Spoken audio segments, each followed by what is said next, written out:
In the top stories, 8 people injured as the transport board bus and truck collide.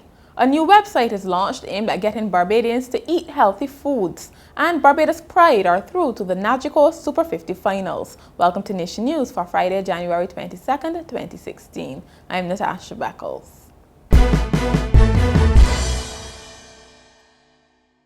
8 people have been injured in a head-on collision involving a transport board bus and a truck. The accident occurred along Bright Hill, Christchurch, just after 10 a.m. on Friday. The bus was plying the Yorkshire route and traveling towards St. Patrick's, while the truck was headed in the opposite direction. There were no serious injuries, but 7 of the 9 passengers on the bus and the bus driver were taken to the 6 Roads Polyclinic for treatment. The truck driver was not injured. Both vehicles were extensively damaged. A man is in police custody assisting with investigations into the wounding of a route taxi driver on Friday morning. Police say 35-year-old Andrew Bullen of Jackson St. Michael received an injury to his neck after being involved in an altercation with another man at Oystons, Christchurch. Mr. Bullen was taken to the Queen Elizabeth Hospital where he was treated and discharged. Governor General Sir Elliot Belgrave has praised the Barbados Defence Force's livestock, agriculture and poultry program. Speaking after a tour of the gardens at Paragon in Christchurch, he said he was very impressed with the operations and urged the young soldiers to continue their work. The program began in 2012 as a way to grow produce for the BDF's kitchens. Excess crops are donated to the geriatric hospital and various children's homes. The National Nutrition Center has launched a new website aimed at getting Barbadians to eat healthier foods amidst concerns about the alarming prevalence of obesity and non-communicable diseases. Health Minister John Boyce says the site features updated guidelines on portion sizes and healthy food choices for children. Speaking during the launch event on Friday, he also announced the availability of a calendar which featured recipes for nutritious meals and snacks. Mr. Boyce urged parents and guardians to make use of the information.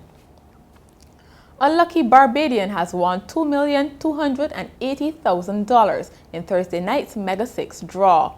The island's latest millionaire has not been identified as yet, but we do know the ticket was bought at Saul Bank Hall. The Sandy Lane Charitable Trust has made a monetary donation to the Barbados Road Safety Association to assist with its Youth Road Rangers initiative. The primary school program is aimed at encouraging proper road use practices in children. The charity's trustee, Pippa Chalice, spoke during the handover on Friday morning. I've lived here for 18 years, and the trust, I know, for probably the last 12 or 13, have ended up sponsoring and supporting a lot of very tragic cases of teenagers and young people in road accidents. And for us, it's a great thrill to be able to start working towards dealing with prevention with younger children, rather than have to deal with the cure at the end once we've had an accident. There are a high number of paraplegics that we support, and we're delighted to hopefully be able to make a difference to lots of children. Athletes from every sporting discipline in Barbados took part in the Broken Trident Run on Thursday. The run was held in honor of former Prime Minister Errol Barrow. Starting in Independence Square, the commemorative Broken Trident was carried by past and present athletes, including Jim Wedderburn, Noel Lynch, Tanya Oxley, and Rivaldo Leacock. The run concluded at the Glebe in St. George with a sunset concert featuring several young entertainers. The event formed part of the 50th anniversary of independence celebrations. In sport, Barbados Pride will come up against Trinidad and Tobago Red Force on Saturday in the final of the NAGICO Super50 tournament. This is the second time in 3 years that the two teams will face off in this competition. The Pride rolled over Windward Island's Volcanoes on Thursday with a comfortable 7-wicket win at the Queen's Park Oval. Batting first, the Volcanoes were bowled out for 175 in 45.4 overs. The Pride reached 179 for 3 in 44.3 overs.